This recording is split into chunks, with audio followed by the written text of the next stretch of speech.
I never dressed up so openly for them to trigger this. There was other female singers dressed up much more open than me, but nobody was attacking them. They were attacking me. I remember I never actually knew any Afghan singers or Afghan music. A.R. Rahman is somebody that we all love and respect. He's internationally, respected, and he's like a living legend. Madhuri Dixit has always been my favorite. I love her so much. Singing a song for Bollywood has been a dream, and it's a dream for any singer out there, not just me. I think it will be, a dream come true. I'm so open towards something like that. I really want to break it into Bollywood. For all film-related interviews, reviews, and content, please like and subscribe to Pooja Talwar. You can also follow me on Twitter and on Instagram. So Aryana, lovely to meet you. So firstly, congratulations, because this on your debut in the Hindi space, I would say, and collaborating with one of the best. So what was the whole process and collaboration like for you? Amazing collaboration, amazing experience working with amazing people. Being a part of this amazing movie itself, My Melbourne, which has four empowering real life stories, and being a part of a movie that's been directed by none other than Kabir Khan. It's such an honor, to be a part of it. And the song itself has such an impactful, strong, beautiful lyrics, and the music has been arranged so strongly. Everything is so good, and I'm so happy I was a part of it, and I feel so honored and so privileged. Awesome. And what was it like to collaborate with A.R. Rahman? Amazing. A.R. Rahman is somebody that we all love and respect. He's internationally, respected, and he's like a living legend. And for me, it's like a dream. A.R. Rahman tweeting my song, tweeting my name, tagging me in his stories, and being a part of this, it's like a dream come true. I'm so honored. I'm so happy, and very lucky. And I even actually met A.R. Rahman Sahab himself in Melbourne, in Australia. And he comes across as such a sweet gentleman despite his amazing talents. And so it's an honor. I'm very happy.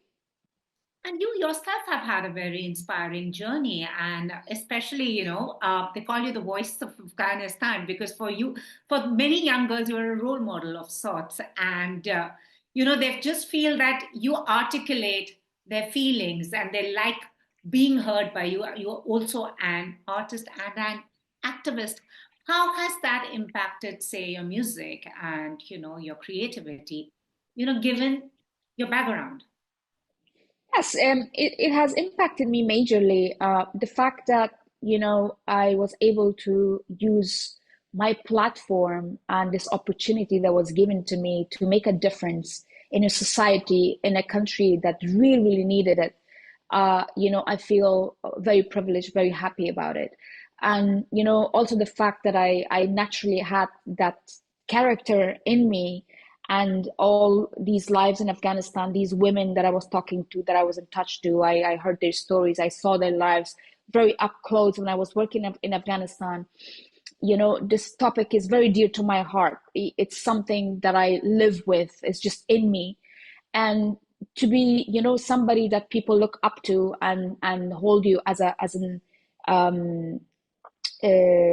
idol, or as a role model. And remember this, we in Afghanistan, we don't have so many role models, unfortunately. And for me to become that person I feel so blessed. I feel like it's such a huge blessing for me, because, music and singing, entertainment, everything, obviously we do that. But to make an impact, to change lives, to touch hearts is another thing. And I'm very blessed to be that person for the Afghan women, and I've been working, to make a difference, to raise awareness, to be that voice that they need. And little or big, I've been, I've been able to have an impact in the society, and I'm very, very grateful for it. So Sadaf Wahidi, who's actually working on your documentary, she made a very interesting statement that the girls say that our voices are being cut off back home, but it's you who gives us, who lends us the voice world over. So could you tell us firstly a bit about your documentary, and if was there any moment in time that kind of influenced you during your stay in your country of birth? I'm not too sure how much I can share about the documentary that's being made because this is also turning later on, I think, turning into a film. Wow. But yes, but I feel like I've had a very interesting, very, very interesting journey. As a singer, I've had an interesting life. I've, been through death threats. I've taken risks to be able to continue and work in Afghanistan and be there. And so, I can't wait for people, for this documentary to come out, for this story to come out, and hopefully it will impact people in a positive manner. Because look, I've had this very horrifying experiences in Afghanistan. I came close to death. I had death threats. I was attacked by the mullahs, by the priests, by Taliban, everything, you name it. But then I came out of it, and I'm still here, and I'm still, doing what I'm doing. So hopefully this will touch hearts, and it will empower women even more, not to give up and continue and fight for their dreams and for their beliefs. Absolutely. And you are one of the, though it's been a journey of struggle, but you were fortunate to find your way out and to give give expression to your voice and your craft. But there are many who are not, who are still stuck and do have dreams but feel caged. Yes. What is it that you really feel as an artist should, how do you want to like empower, and what do you think work needs to be done towards that? A lot. We need to work a lot for the women in Afghanistan, even the women outside, but mostly for the women in Afghanistan, because honestly, they have suffered so much for the past 40, 50 years. They've had the worst lives, and instead of getting better, unfortunately, it got worse with Taliban coming back. Past 20 years, we worked so hard. I was in Afghanistan for about 10 years, and I spent majority of my time inside, despite the threats, despite the challenges, trying to make a difference and giving hope to people. But honestly, looking back now, that all went down the drain, and we have to start from zero. And there's so many things we can do, even from outside the country. We can be the voice, we can hear the stories, we can spread the message around the world. We can get the international community to actually start caring and seeing the problems, the issues that Afghan women are going through. It's so inhumane. Like, look, Afghan women are not allowed to study or work or even like go to a park and get out of the house. It's just so insane. I actually speak to about 100 Afghan women directly online on a monthly basis, and I hear the stories. And honestly, every time I speak to them, my tears start coming out, because it's just so unfair. And the world, either they don't know about this, or they know but they put a blind eye to it. So I suggest, people who got platforms like me, or even small platforms, it doesn't matter what kind, they need to start caring for humanity. They need to start caring, especially Afghans. They can do that. They can do maybe little things. It will matter. And for the past 40 or 50 years, like 40 or 50 years ago, Afghan women were so progressive. They were like a role model for the women of that region.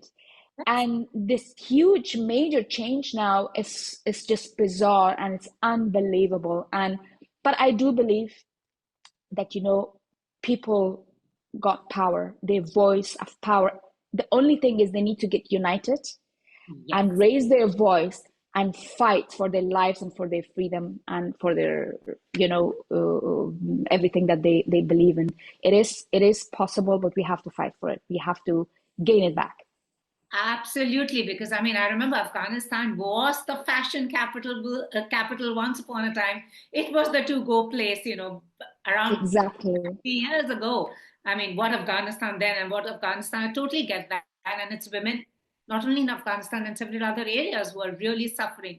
But you have constantly put yourself out there, defied these hardliners also, whether the way, whether it be your music, whether the way you dress up, and you've received threats.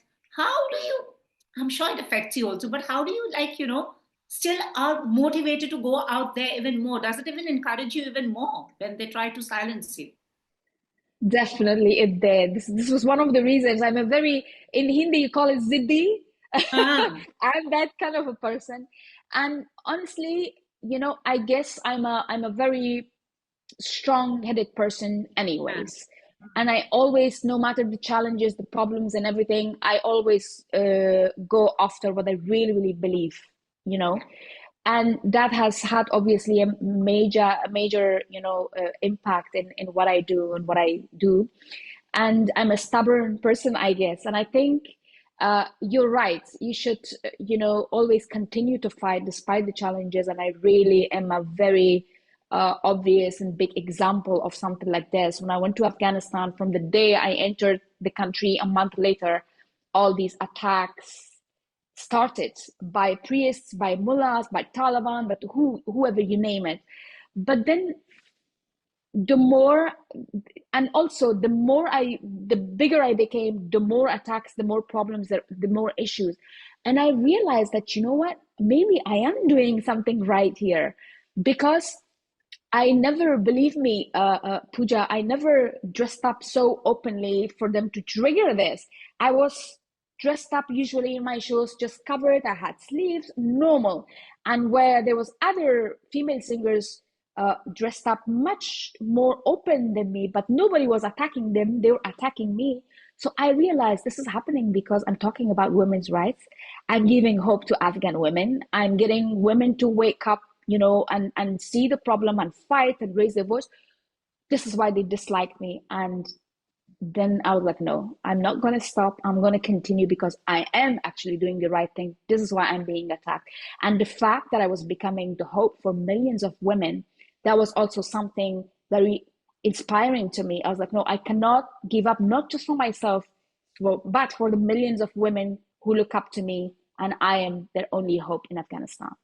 Absolutely.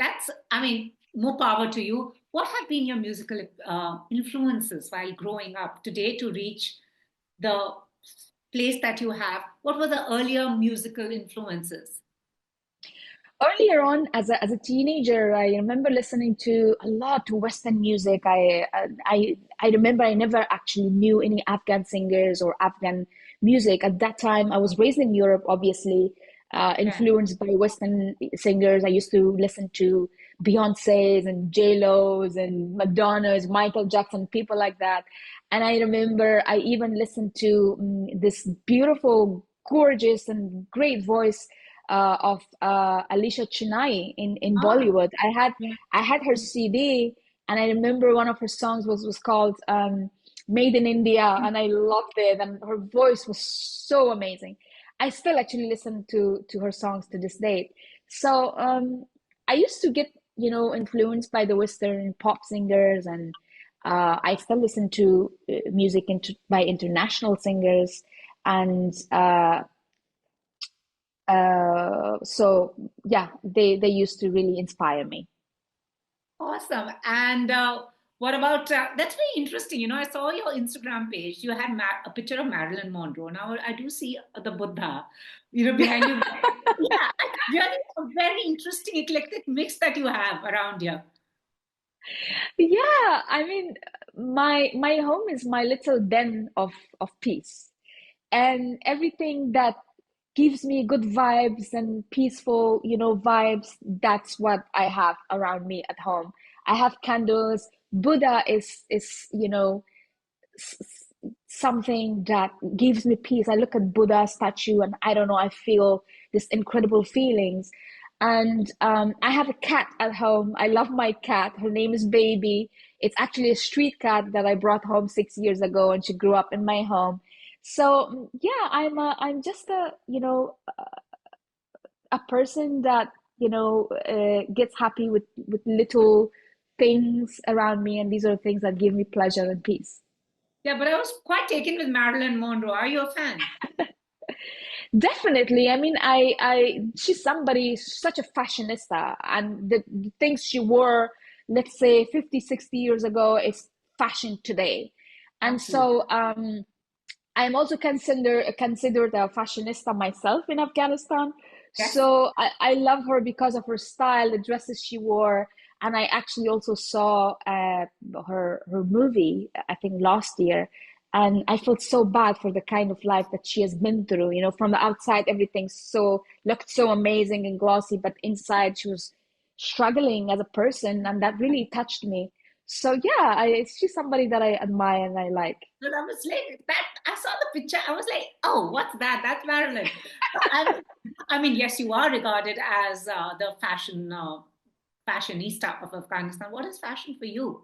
I mean, I quite like the nude colored dress that you had worn in Paris as well. So, I mean, I really think you've got your fashion on point. Thank you so much. I actually just relaunched my fashion brand, like a soft relaunch when I was in Paris. Sorry, when I was in Dubai a month ago.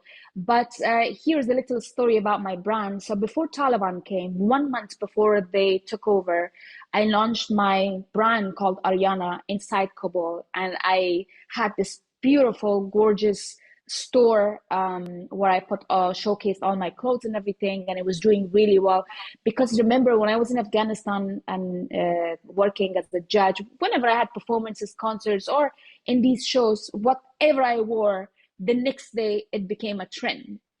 So then I slowly thought, you know what, maybe I should have my own brand. And I also wanted the women to have options, because in Afghanistan, because we don't have so much production of clothes, so what they would do, they would bring clothes from outside the country, like let's say it's sleeveless, but then the poor women had to wear something underneath and then the dress on top of it just so they have sleeves. And all of that, when I saw that, I was like, no, I have to help these women, dress up in a nice way. So when I launched my brand, and it's doing amazing, Taliban come and I leave the country, and I left everything behind. And unfortunately, I came out with one piece, invested so much money in that brand. But I did not give up. 4 years later now, I'm trying to relaunch my clothing brand again from Turkey. And I'm very, very close to that. It will go online, inshallah, very soon. And I feel very privileged, very happy to see that, so many Afghan women follow my style and they love my clothes. It's something that, that I enjoy. I love designing clothes. I love working with fabrics. Beside my singing, this is another passion that I have, passion for fashion. Awesome. And lastly, before we go, and since you've already done one collaboration, is there a Bollywood collaboration that you're looking forward to? And if given an option, would you want to sing for the Hindi film industry? Oh my God, it will become a dream come true, because being, part of Bollywood, singing a song for Bollywood has been a dream, and it's a dream for any singer out there, not just me, I think.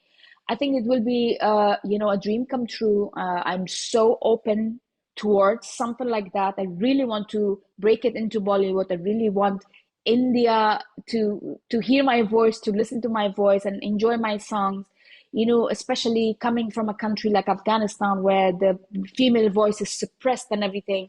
I think it would be something really great. And I would love to work with people like Karan Johar, like Mr. Kabir Khan himself, Rahman. These people are very, influential, and they're huge, and I love them, their personalities. I've met them in person. And if there's an opportunity that comes, it doesn't matter, any movie, any big directors, any singers, I'm very open to collaborations, and it would be a dream come true for me. Awesome. Who's your favorite Hindi actor and your favorite Hindi film? Interesting question. There's so many actors I love, but I would say if I name top four, it would be Ranveer Singh, Ranveer Kapoor, Shah Rukh Khan, Salman Khan, and Amir Khan. Five. Awesome. Awesome. And amongst the girls, if you were to give your voice to do a playback for a heroine, who would that be? A female actor. You know what? Madhuri Dixit has always been my favorite. I love her so much. But I really actually want to meet her. She's so adorable, and she's somebody I actually want to meet in person. But other than her, for the newer generations, I really like how Deepika acts. I like Alia Bhatt. I think she's an amazing actor. Yeah, these two girls from the newer generation are my favorite, I think.